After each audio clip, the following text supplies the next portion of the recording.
We wish a happy Thanksgiving to everybody out there and a welcome to the Saints Insider Podcast for Wednesday, November the 22nd. It is Thanksgiving Eve, as my son put it this morning, and we're going to talk a little Turkey Day and get you ready, of course, for Saints Falcons on Sunday. Schedule for this week will be we will podcast today. We will eat Thanksgiving dinner tomorrow, as will you, and then we'll be back in podcast with a full Saints Falcons preview on Friday. I'm Zach Ewing. That's Matthew Paris and Jeff Duncan. Luke Johnson is on the restricted list, I think, for the day, but he'll hopefully be back. I think we term him questionable. No, he's probably probable. Day to day, yeah. Day to day is in problem. As are we all. Saints Insider Podcast is sponsored by Bank Plus. Their banking decisions are actually made here in New Orleans by local bankers who know the community and take the time to know you. From small business to big business, home loans to bank anywhere technology, Bank Plus is here for New Orleans. Learn more at bankplus.net. Guys, lots to dig into. Obviously, the Saints are coming off of their bye week, and it came at a pretty good time because they did have three pretty major players get injured in their previous game against the Vikings. We talked about it last week, but Derek Carr, shoulder injury, which appears to not be an issue, also a concussion. As of this recording, he's still in the concussion protocol, but I think we would deem probably hopeful that he'll play on Sunday. But the other two guys who are out, Michael Thomas on IR, so he's clearly going to miss Sunday's game, plus three more. And then Marshon Lattimore, his ankle injury does not look good for him, Jeff.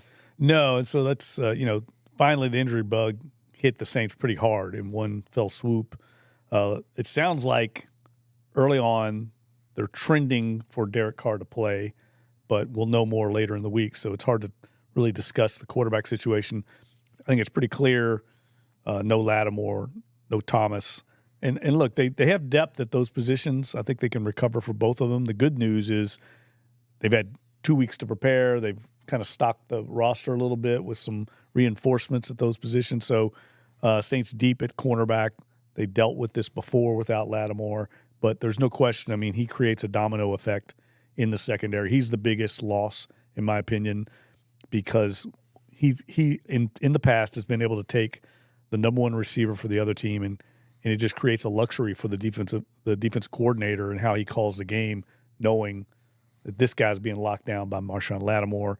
Now you've got Paulson Adebo, who's played lights out this year, but he now has to step into that number one role, and Ike Yadom steps up as the other corner. I think they like to keep Alante Taylor at the nickel, not replace two people, make just one move there. Yeah, and Matt, Paulson Adebo's been so good this year, but I think sometimes we take for granted one of the reasons he's good is because Lattimore is just totally locking down the other side, and now Adebo has to step into that role. Yeah, I mean, I think because Lattimore draws so much attention, Adebo has been used to getting balls thrown his way. So if they still do target, it's probably going to be a little bit more on Yadom. Yadom. Yeah. We'll get it right. Yadom. Yeah, got him. Ike, yes. So, yeah, you have one guy stepping up there. I'm not really worried about Adebo. I kind of wonder if, will they stick to each of the same sides, or will Adebo start traveling kind of the way Lattimore used to before Adebo was really ready? Because this year they've kind of just stuck to each side of the field. Lattimore hasn't traveled all that much. And Marshon Lattimore missed a lot of time last year, and they put Adebo and Taylor on the outside. Mm-hmm. And Jeff, as you said, they probably won't do that this year now that they've got an experienced guy in Yadom to play that role. It is, I will say, in full preview coming Friday, but probably a good team for them to start this new structure against, because the Falcons are not going to throw the ball a ton downfield. It's just not in their nature, especially with Desmond Ridder back at quarterback. Yeah, no, their offense is based around the running game. Bijan Robinson and Algier. Is it Algier? Algier. Yep. Algier. So we get a couple names here to get straight. But, yeah, they're going to be doing a lot of RPO work with Ridder. They've been successful doing that, and then they're going to take some shots. And so the Saints have to, I think, eliminate explosive plays in the passing attack. But the key is going to be stopping the run. Once they get that locked down, then they can worry about the explosive plays. But they've got to be stout up front, and this is probably as good a team in the league as you could play without your top number one corner, because they've got talent. They just don't think utilize it very well. And I don't know if we're going to be looking at 2 weeks without Lattimore, 3, 4, 5. I don't know what it'll be. I think the expectation is that he will return at some point this year. It doesn't sound like a season-ending thing. But if you look at the schedule ahead, okay, the Detroit Lions are going to challenge you with that passing attack. But after that, you've got the Panthers and the Giants and these teams. They're just not throwing a ton downfield. So maybe the Saints can get through this. At receiver, Mike Thomas, the loss of Mike Thomas. I mean, he's kind of the steadying presence. He's not the superstar he's been in the past. And I'm curious, Matt, like A.T. Perry, you're working on a story about him. Not the same kind of receiver, but I'm curious to see how much production he can come up with. No, but I do think it's interesting. I was going back, even though I wasn't here yet on the beat, but I was going back and listening to Dennis Allen when A.T. Perry was drafted, and he said we had a very specific role for him. Well, Michael Thomas was blocking that role. They weren't able to use really A.T. Perry because even though they're different types of players, they're both that classic X receiver. A.T. Perry, I think has a little bit more jump ball ability, at least at this point of Thomas's career. So, we saw it against the Vikings. Jameis threw him that really gutsy jump ball that A.T. Perry caught. But I think this is an opportunity now for A.T. to kind of build upon that game and see what he has, because this is a guy who fell to the 6th round when not many people thought he was going to. And so this is his chance. Yeah, and so it'll be interesting to see what the Saints do with that, and if A.T. Perry, I really think he can carve himself out a nice role. There's a reason the Saints kept him on the active roster out of training camp, and they've kind of kept him even though he was blocked, because I think they have something there, or at least they think they do. Yeah, Matt makes a good point. I'm not sure Mike Thomas makes that catch in the end zone. I don't think he's got that explosiveness anymore, so that's a really good point. I do think Mike Thomas, when Juwan Johnson went down, he kind of assumed those kind of stick route, underneath route, tough catch over the middle possession catches that the tight end normally would have had. And he kind of filled that role. I mean, the first 2 plays of the game against the Vikings were those kind of plays, and he got waylaid on both of them. Those are tough catches. That's why you use a tight end a lot of times for that. I think those might go back now without Mike T in the lineup to the tight end, whether it's Foster Moreau, Taysom Hill, or Juwan Johnson. So I think the role will be very defined. They'll probably have specific routes for A.T. Perry that they like, that they think he can be successful on. But I think some of this over the middle, some of the plays we've seen Mike Thomas making here in this new iteration of the offense and his role in it will be taken by the tight end. Okay, so we talked Lattimore injury, Thomas injury. That brings us to Carr. And again, it just sort of looks like he's trending toward playing, but concussion protocol, you never can tell until you're officially out of it. And as of this recording on Wednesday at lunchtime, he's not out of it yet. But there are a certain segment of the fan base that would prefer Carr not play even when healthy. And we know that because we put a poll on the Saints on NOLA.com YouTube channel, which you can vote in. And it's who should start if Derek Carr is healthy was the question. Assume full health for Derek Carr. Who should start against the Falcons? 51% of you at the time of this recording said Jameis Winston should start. Only 26% said Derek Carr, and he's barely beating out Taysom Hill, who's at 23%. Well, they're not going to start Taysom at quarterback. We know that. And honestly, we know that if Carr is healthy, he's going to start, Matt. But this fan base is fed up. Yeah. No, and I think part of it is, you see Jameis's play style. Everyone likes to focus on the 2 touchdowns against the Vikings, the way that they were able to push the ball down the field. But I think this coaching staff and everyone else would kind of point to Winston's turnovers as maybe the reason. There's a reason why Jameis Winston is a backup at this point of his career, and there's a reason why they went out and replaced him and brought in Derek Carr. It's because Jameis Winston doesn't really protect the football nearly to the point where you need him to be, and as tantalizing as the arm strength is and everything like that, this is the biggest game of their season coming up, and I think Winston would be too much of a risk. I mean, if he has to play, he has to play, but I understand why they're going with Carr and why they've been sticking with Carr despite his faults. It's kind of that age-old football adage that the backup quarterback's the most popular guy in the city. And there's been a lot of like, why didn't you play Jameis? And it was last year too. Look, Jameis Winston was a free agent last offseason. 32 teams had a chance to sign the guy. Obviously, not all of them need starting quarterbacks, but several of them did. Nobody signed him. And he comes back to New Orleans where he's He does provide experience at the backup role, and we saw in Minnesota like that comeback ability. If he can throw caution to the wind in a game where you're down big, that may be what you want. But this seems awfully early to kind of give up on Derek Carr as a Saint. Yeah, that's not going to happen. I mean, the Saints are paying him $37 million a year to be the starter. They're not going to bench him. No, it's not even a factor. I understand why fans get excited about Jameis Winston, but you can see the tantalizing, like Matt said, is a great point. He teases you, with his talent, and he's got incredible talent. We see it in training camp. We see it in practice a lot. He'll routinely make the best play of the day in practice all the time, and it's a wow play, kind of like he did against the Vikings.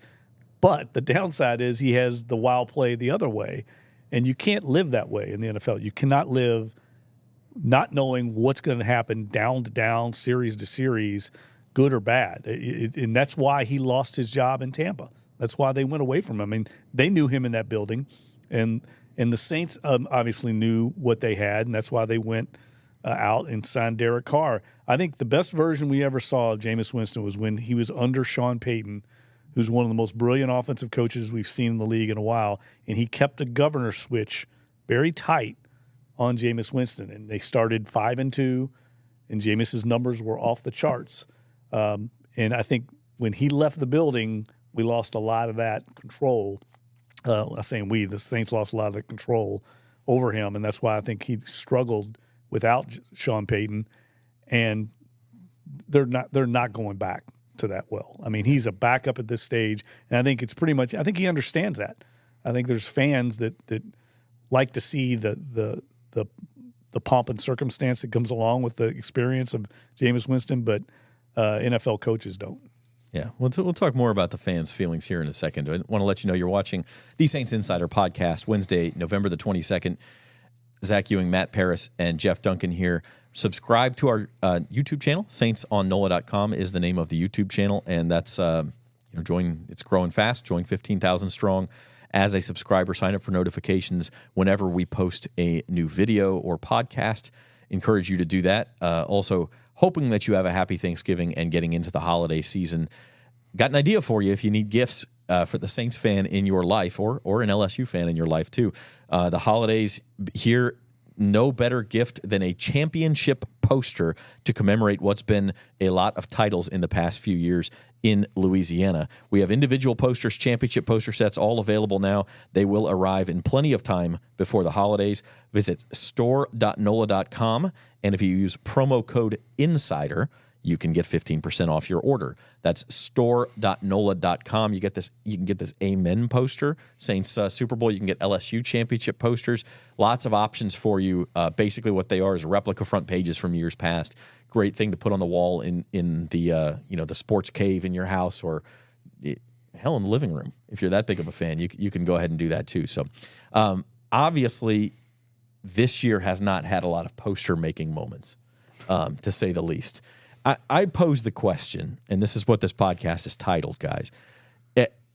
Just during the bye week, you've looked at a lot of it, and we've had a lot of, the Saints still have an easy schedule, and they could finish 5-2 and go 10-7 and win the division. And we talked about it on the podcast last week. I think Luke Johnson said it. To a lot of fans, it's not good enough right now. Even if you do go 9-8 and win the division, 10-7 win the division, they just sense that there's something sort of corroding this franchise, and I'm curious, what will it take to get fans to buy back in and kind of get to the point where it was 5 years ago, Jeff? Well, I think if they make the playoffs and were to win a game, that'll at least pacify people for a while. But I think fans are smart enough to see, and we talked about this last week, the big picture here. What's the big picture? Where's the vision? What's the long-term answer at quarterback? I don't think anybody believes it's Derek Carr. I think that goes back to what we talked about earlier with Jameis. I think there's the reason people are jumping a little bit on the Jameis bandwagon is they don't have faith in Carr. So people have lost a lot of faith in Derek Carr. And in fairness to him, maybe it's a combination of his performance and the offensive coordinator and the offensive system. That's probably more accurate. This offensive system, how much can anyone really perform in this scheme? So I think the frustration is not just on the quarterback. It's not just Pete Carmichael on the offense. It's all these things, and they know that there's a window ticking. I mean, a clock ticking on this roster. I mean, the best players are all in their 30s for the most part. Mike Thomas, Marshon, Cam Jordan, Demario Davis, Tyrann Mathieu. Where are the replacements? Where's the young Alvin Kamara? There's not one on this roster. And so I think people see this organization went all in to win now. They saw an opportunity with Tom Brady retiring in the division, and they're struggling to stay at 500 against the worst schedule in the league, or the easiest schedule. So I think all these factors add up to create this restlessness, and I understand all of it. There's a frustration level to where was the vision beyond Drew Brees. The vision was to keep it going with this coaching staff and this roster, and where's the fruits of that? I don't see it. I think what you're starting to see is kind of that window closing. People talk about the window to win a title and compete, and that window is closing if it's not already closed. As Jeff said, the team's older, the defense especially is getting older. The quarterback that you brought in has not, and not that he's been awful, but he's not been great either. I mean, he's just not, and the schedule will never be easier, Matt. I'm curious, for those watching or listening, drop in the comments what would get you back on the bandwagon. Like Matt, if Derek Carr throws for 300 yards and 4 touchdowns and they beat the Falcons 35-7 on Sunday, are people back on? I just feel like it's been too much one step forward, one step back for people to jump back in that easily. Right. They would need to get rolling. They would need to really, I think, maybe upsetting the Lions. That's a really good team right now. Beating a top-tier team because, there's not that many of them on the schedule. But I wonder how much of this is fans want to see kind of that desperation from the Saints. Jeff, you mentioned they went all in, but, happening – if you look kind of around the league, the Bills fired their offensive coordinator. I think personally was scapegoated. I mean, you can't really look at that situation and blame Ken Dorsey. But anyway, he's gone. The Steelers just fired Matt Canada. And I understand the Saints' rationale for not firing Pete Carmichael. That's not what I'm saying that they should do. But I think if you're a Saints fan, that they want to see that kind of urgency of we need to fix this. I tweeted out a quote from Dennis Allen saying that they were a tale of two teams, and just maybe 10 or so quote tweets were just like, he says the same thing every press conference. Like, what? Like, you can only say this so many times, and people were just fed up. And they're, I think that speaks to the frustration and like the passion of the Saints fandom. But I do think they really want to see sort of like this desperation of them trying to actually fix it rather than just platitudes. And you can only say the same thing so many times. It's same press conference. He said, Dennis Allen was asked, out of the bye week, did you do a self-study? Did you find anything you want to change? Do you think that there are going to be changes that are actually noticeable out of the bye? I mean, I just don't know what you do at this point that you wouldn't have already tried. Right. I mean, those changes are going to be the injuries we talked about earlier because, he talked a little bit before the bye about personnel changes and maybe something on there, but the offensive line, I think, is kind of solid. Maybe they would look at left tackle again if they are unhappy there, but I think they're going to, stay where they're at right now. And then defensive, they have to fix the slow starts. I mean, they signed Jason Pierre-Paul to the practice squad. Maybe they bring him up as a rotational pass rusher, but besides that, there's not that many big changes I think they can make. Yeah, they're not going to do too much, I think, schematically at this point. I think when you have your bye week at week 11, you kind of are what you are. There's only so much you can do. You can't really get radical, I think. So I wouldn't expect a whole lot to change here. Personnel, like Matt said, there's only so much I think they can do too. So I wouldn't expect anything differently in this Atlanta game. It's got to play. One thing got to play better. Do you think, just speaking of the defense, the one schematic change that we've mentioned before that is at least a possibility would be that they blitz more? Yeah, I think that's one thing that they will do. They started doing it a little bit against the Vikings when they weren't getting home, and it was somewhat effective.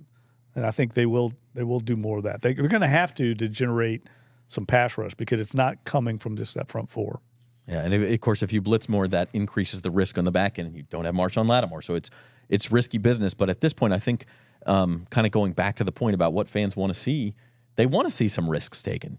Try something different because what you've been doing has gotten you to 5-5 against the NFL's easiest schedule, and just like this game's on the road, but the Superdome crowd has been way too easy to turn on this team.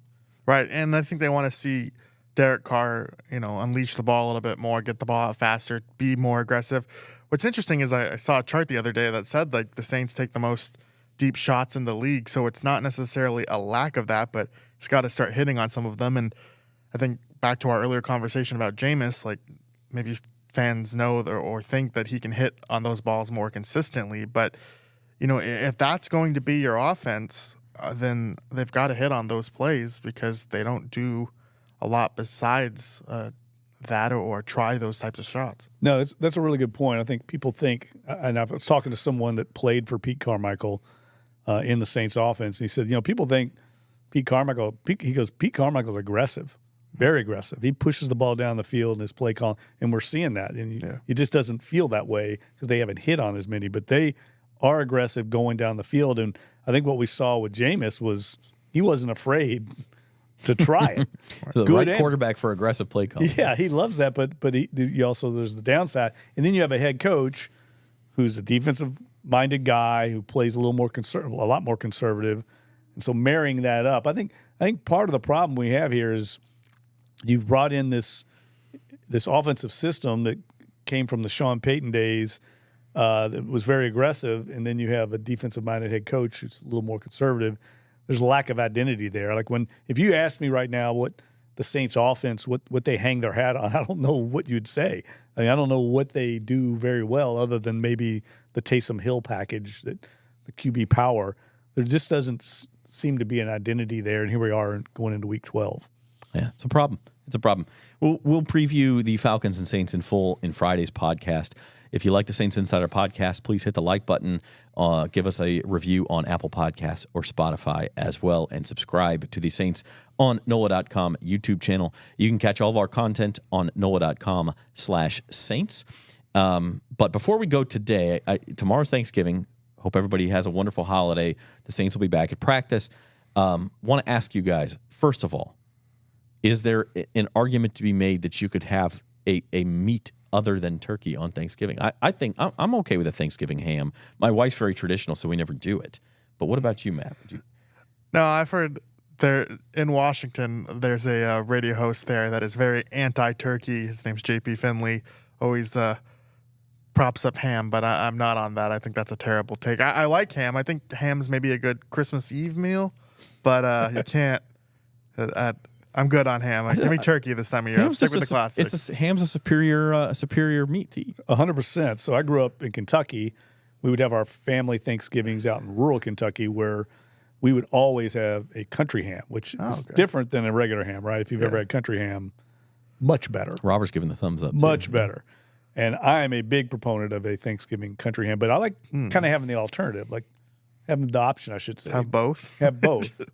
We did. That's what we had. We had a turkey and a country ham. Prime rib. I know some people do prime rib. And I'm telling you, people would go right to the country ham when they had the option over the turkey. I would. Yeah, for sure. Okay. While people are cleaning out their turkey fryers or getting that brine ready or whatever they're doing today, best and worst Thanksgiving side dishes. Jeff, I know you got a hot take on this. I got. Well, I mean, what is it? The cranberry sauce that goes on. That stuff's awful. I don't like that at all. I'm not a big stuffing fan. So what? Oh wow! Yeah, do not like stuffing. I don't know what's the point of stuffing. I don't even know what is it. It's delicious. A bunch of bread or something. Yeah. What's going on there? I don't like it. Okay. So I'm down on that. I'm big kind of mashed potatoes. Thumbs up on that. Lots of gravy. Yeah, brown gravy, white gravy. Yeah, the gravy from the turkey. Okay. Yeah. All right. I can get behind that, but your worst takes are awful. That's Matt. Yeah, I'm a big stuffing guy. My family does this thing where it's more rice than like I don't even think there's bread in it. It's rice, brown sugar, cinnamon, golden raisins, pine nuts, and chicken gizzards. And it's a little unconventional, but it's delicious. Makes it every year. It's my favorite part of the meal. Worst, I'm with you, Jeff. I'm not a very big cranberry person. I know cranberries are terrible in general. Do you guys like get the actual cranberry sauce, or are you getting like the stuff that takes the shape of the can? When you my mom just did it from the can and had like get on the table. I was like, I'm good. I just actually did Thanksgiving on Sunday. Got ahead of the jump because we're working tomorrow, and my mom was in town, so Yeah, she was that's nice great. and cooked me a meal. I got to go. Now, here's my controversial take. The box stuffing is fantastic, man. I like the stovetop box stuffing. I could eat that stuff twice a week, all year long. No. It's terrible for you. Stuffing's terrible. It's awful. It's like the candy corn of Thanksgiving. I'm not. I will say I'm not a huge, and I understand people who like it, so I won't say it's the worst. I'm not a huge sweet potato guy, especially when you put like the marshmallows on it and stuff. It's just too sweet for dinner. I want that for dessert. Yeah, we used to have this. I'm sure you've seen it out there. These kind of green Jello type dessert with the marshmallows in it. That was awful. I think there were some pecans in it. That was awful. Sounds too much like a fruit My cake. grandmother would make it. God rest her soul, but it was the worst thing we had.